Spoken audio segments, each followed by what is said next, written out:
We've all tapped on a post touting a look into the lives of the rich and famous. Actors, singers, and models. But what about the ultra-rich royals who don't expose their lives the same way?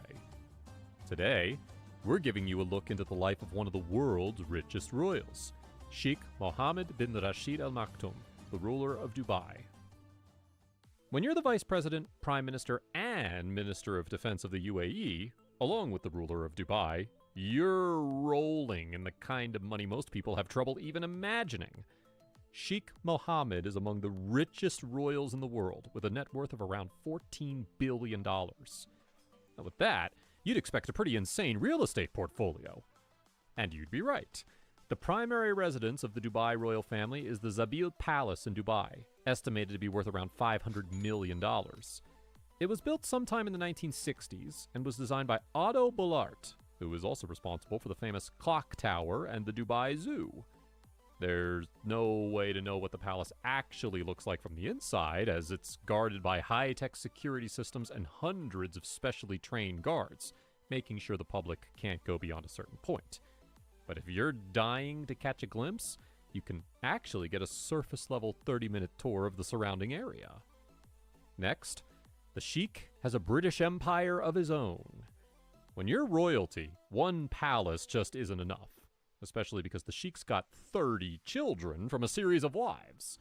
Where do you accommodate that many kids while blowing the maximum amount of money? Well, you just buy around 100,000 acres of property in the UK.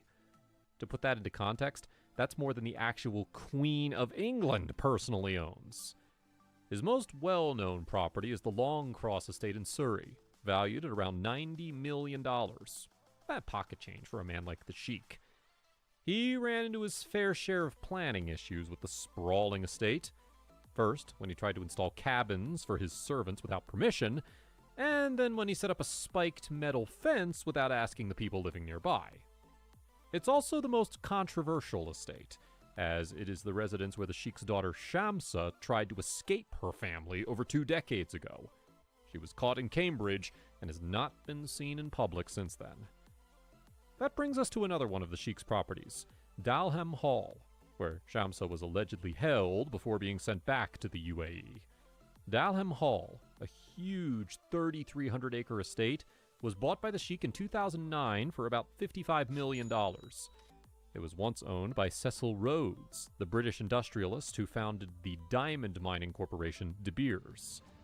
Now, if you thought that was a lot, you won't believe the Sheikh's estate in Wester Ross, Scotland, which covers about 63,000 acres and has helipads for 3 helicopters and 14 bedrooms. And it's just a vacation home. On to London.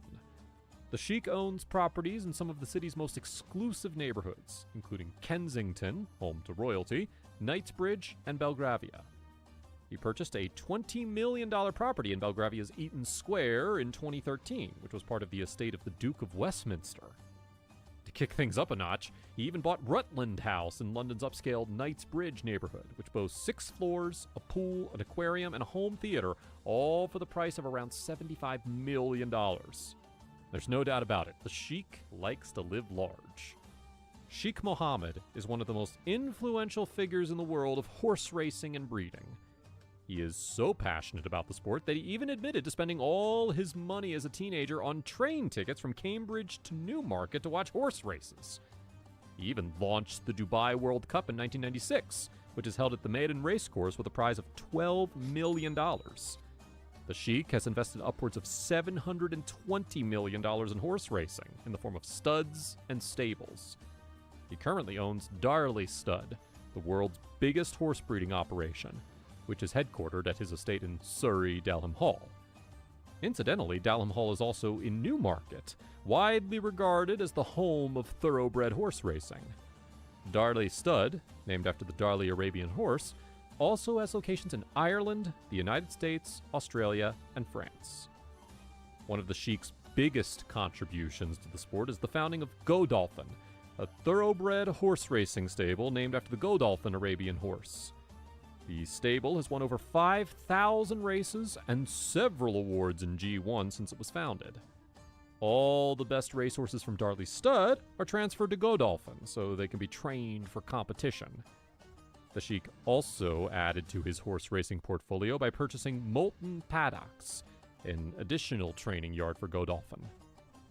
When Sheikh Mohammed married his first wife in 1979, his wedding immediately broke the world record for the most expensive, and it held that title for a few years. Adjusted for inflation, almost $100 million was spent on a month-long series of festivities in Dubai to commemorate the wedding, ending in a ceremony that featured 20,000 guests, complete with a specially built stadium to accommodate them. However, we can get a better idea of the insane amount of money royals spend by looking at his sixth marriage to Princess Haya of Jordan.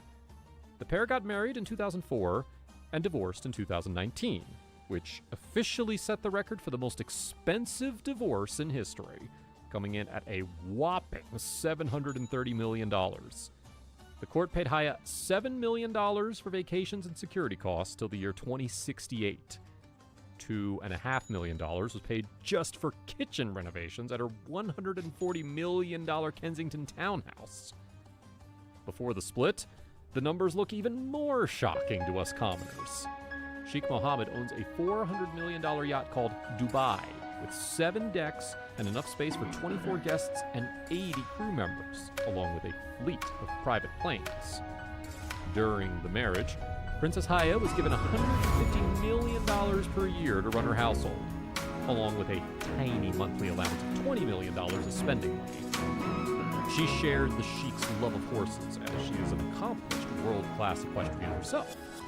While she was married to him, she bought almost 400 racehorses, 60 of which she owned and was paid $100 million as compensation for them. The royals also don't hold back when it comes to their vacations.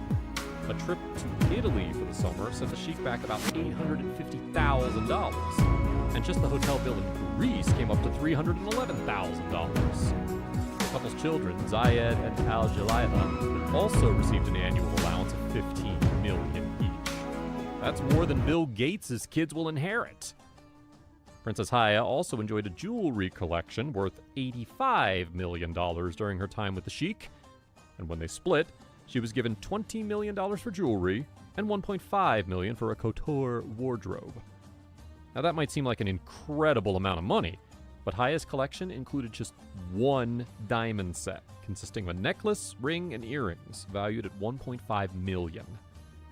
The royal kids get royal treatment, so it makes sense that a $400,000 nanny was employed for the children, along with a $134,000 tutor.